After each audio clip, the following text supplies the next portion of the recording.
Hello বন্ধুরা, আমি গঙ্গা। আমি না কোনো বৈষ্ণব, না কোনো আচার্য, আর না কোনো বড় পণ্ডিত। আমি সাধারণত একটা ছেলে। আমাদের বাড়ি খুব গরিব। ছোটবেলা থেকেই আমার একটা ইচ্ছে, আমি ঠাকুরের সেবা করব। কিন্তু অনেকেই বলে ঠাকুরের সেবা করতে গেলে নিয়ম জানতে হয়, আর মন্ত্র জানতে হয়, আর বড় হতে হয়। তখন আমার মনটা ভেঙে যায়। আমি ভাবি আমি কি পারি না? আমি কি গরিব বলে আর সাধারণ ছেলে বলে ঠাকুরকে ভালোবাসতে পারি না? আমাদের বাড়িতে শ্রীকৃষ্ণের মূর্তি আছে। আমি দূর থেকে দাঁড়িয়ে দেখি, আর বড় বড় মানুষরা ধূপ দীপ নিয়ে সেবা করছে। আমার হাতে কিছুই নেই।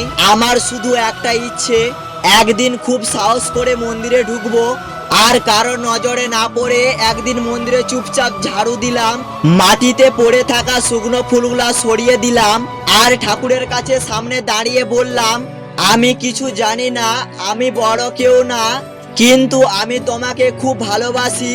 আর এটা কি যথেষ্ট নয় ভগবান?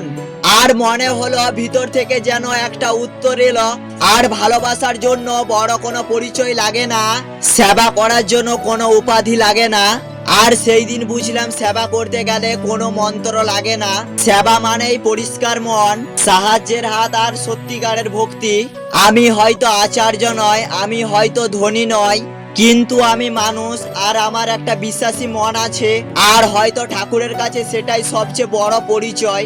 গ্রামের অনেকেই বলে তোরা তো গরিব, তোদের আবার ভগবান দেখা দেবে নাকি? কথাগুলো শুনে বুকের ভেতরটা কেঁপে ওঠে, আর মনে হয় গরিব হলে কি ভগবান দূরে সরে যান?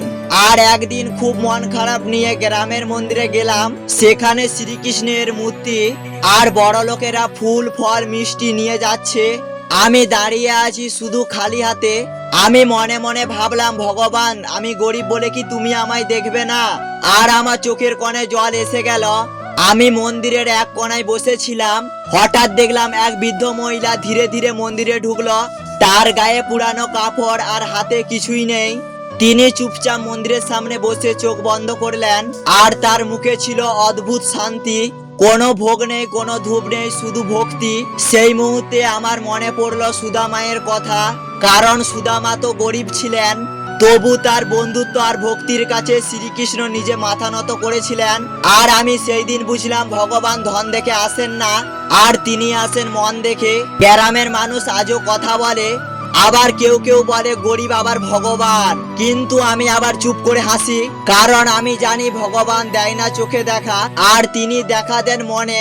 কিন্তু আমরা গরিব হতে পারি, কিন্তু আমাদের বিশ্বাস গরিব নয়, আর আমাদের ভালোবাসা গরিব নয়। হয়তো একদিন মানুষ বুঝবে ভগবান বড় লোকের ঘরে নয়, ভক্তির ঘরে থাকে। হ্যালো বন্ধুরা, আমি গঙ্গা।